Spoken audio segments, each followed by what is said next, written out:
Hey guys, it's Dom and welcome back to the 12 days of Vlogmas. Today is day 6. We are officially halfway through.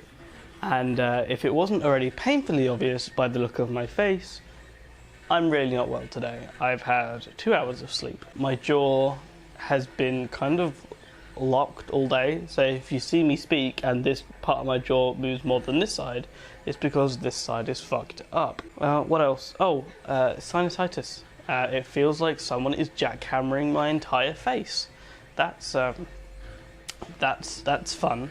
And I just realised if I'm going to do any hand gestures, I have to do them higher up than usual. So I thought, what better thing to do whilst I'm feeling like complete and utter shit than tell you my top 3 whiskies, because, well, I want to drink today, and I thought I'd show you guys what I like to drink. Nice crystal tumbler. And first thing I'm going to drink today is actually a new whiskey. It's not one I've had for a while. It's Bushmills. Bushmills Irish whiskey. So there you go. See, once you figure out how autofocus works on these things, they're not too bad. You just have to remember to turn it on. So, like I said, this is focus on the bottle, not me. There we go. This is Bushmills. It's triple distilled. It's a blended whiskey. I'm usually more of a single malt guy, but still, Bushmills really nice. So bottoms up. So one of the reasons I really like Bushmills is it's a everyday drinkable whiskey. I'm not saying you should drink whiskey every day, and I just realised I'm really zoomed in. I'm not saying you should drink every day, but if you wanted to, this is one of those whiskies I could see drinking on a regular basis, because it's very smooth, but it's not boring. It's still got some bite in the back of your throat. Just realised I touched my lavalier mic. Editing me is gonna hate current me. I always do, man. I always do. Like I said, it's slightly spicy, but not too overpowering. There is a kick, but it's not burning outside of why the rest of my face is burning already. It's also not too expensive either. This is a 70 centilitre bottle, and I think I paid £16 for that, including VAT and tax, because unlike in the US, I found out, where the number you see isn't always the number you pay, in the UK, all taxes or everything are already added in at point of sale. So whatever number you see at the shelf is what you pay. Is there anything I don't like about it? It's more not floral. It's got a very big nose smell, for lack of a better word, and the smoothness of the taste doesn't translate to the smell. I have some that are absolutely beautiful in the nose, which I will get to afterwards. This is not one of them, but this is a really nice everyday drinkable whiskey. So yeah. Bushmills, nice and cheap. And next up we have this obviously lovely Vanilla White.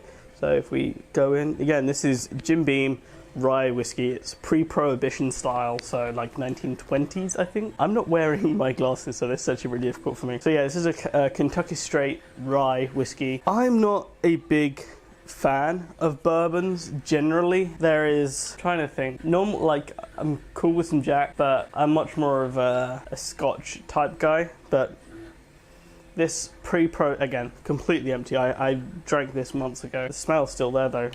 The pre-prohibition rye stuff is so good, because this does have a bite. This is seriously like this. In contrast to Bushmills, this is not something you could drink every day, and you really shouldn't. This is something to be enjoyed. This isn't to be sipped. You have it with friends. But if you do have more than one glass of it, don't expect to be doing anything productive. I find rye whiskies more... They tend to have stronger effects than others, and this is no exception. I'm going to put this bowl down. I really like the pre-prohibition stuff, despite the price. I think I paid £24 for that bottle. I think it may have gone down to about 20 now, but despite the price, it's a really nice. It's one to have in collection. So if I show you up there,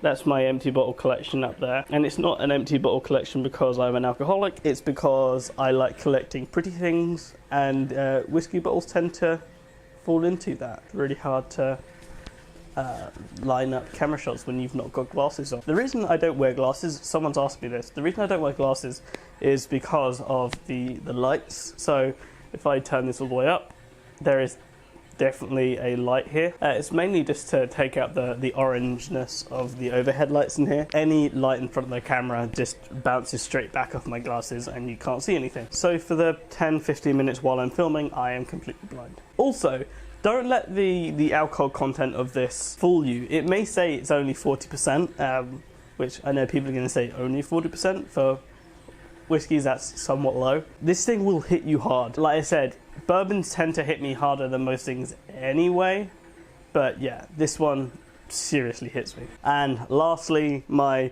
absolute favorite, even if I've only had it twice, but if someone wishes to buy it for me, I would not complain. My favorite whiskey at the moment is Haig's Club. So if I bring it up, there you can see the light. That's why I don't wear glasses. Haig's Club. This is a single malt Scotch. It is a single grain Scotch whiskey as well.